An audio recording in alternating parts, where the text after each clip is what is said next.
President Trump is set to welcome Israeli Prime Minister Netanyahu at any moment. So this is the shot that we often will show you outside the White House. When the Prime Minister arrives, they'll come from that circle around the gate area and land to where we've previously showed you. That's the door previously that the president walks out of there. They're panning back now. They'll hold a high-stakes talk on a Gaza ceasefire and hostage deal. The president is expected to push the prime minister to take this 21-point peace plan. Senior White House correspondent Peter Doocy. Peter. And Harris, if the U.S. and Israel are close to a deal to end this war, then the trick is going to be getting Hamas on board.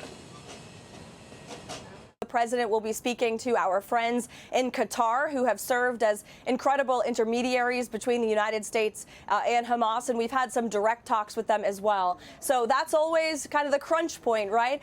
We get everyone to agree, and then Hamas has to agree as well. And so, again, this is why we've drafted a 21-point, incredibly detailed plan that we know can be and must be agreeable to both sides. The president wants to see to that. The president last night wrote, "We have a real chance for greatness in the Middle East. All are on board for something special. First time ever, we will get it done." And we know that Israel is not going to sign on to any deal that does not bring all of the hostages home, dead or alive. I think it's outrageous that they're holding these people. They've held grandmothers and their grandchildren hostage. Who does that? I mean, these are monsters, and they have to. Every nation now in the world has to say one thing to Hamas, release the hostages, all of them, and lay down your arms. And if you do that, the war can come to an end immediately. And we are now just shy of 2 years into that war. We expect Netanyahu here any minute. The gate to Pennsylvania Avenue is open. So is the door to the West Wing lobby. That is usually something that only happens a few minutes or a few seconds before an SUV pulls up. Harris? That's exactly right. And we had a camera on the ground to kind of pan over and show us that, so we got lucky with that. Peter, thank you. Michael Allen, former special assistant to President George W. Bush and former senior director at the National Security Council during that administration. Great to see you today. What I'm thinking is we could be ramping up to a situation where perhaps movement of the deal could be announced. Do you think it'll go beyond that? Well, I do think eventually President Trump is going to convince Bibi Netanyahu to sign up to his 21-point plan. Bibi, as he's known, of course, is very, very tough. He is really into the details.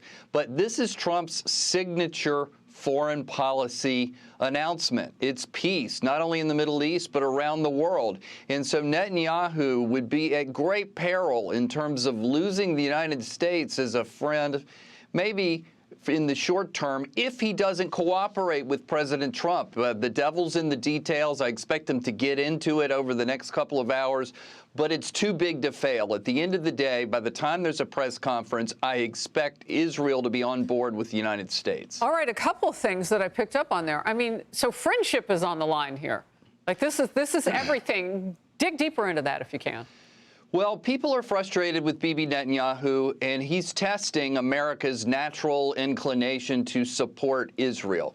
Many of us want to be able to support Israel, but we're not sure he, Netanyahu, has an exit strategy. How do you get out of this? And so the one thing that might be the most important thing to the Israeli state is maintaining its relationship with the United States of America. We're their big brother, if you will. They've lost almost all their other allies across the world. He can't afford to ruin the relationship. It wouldn't be forever, by the way, but I don't think Israel can afford to be on bad relations with the United States for very long, and that has to be in the back of his mind.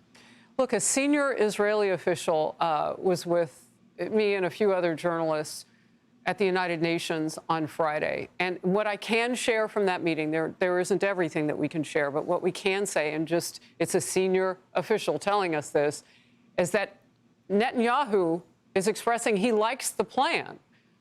The sticking point is going to be who is on that civilian authority or that sort of world citizenship. I don't know how you, it's a global authority.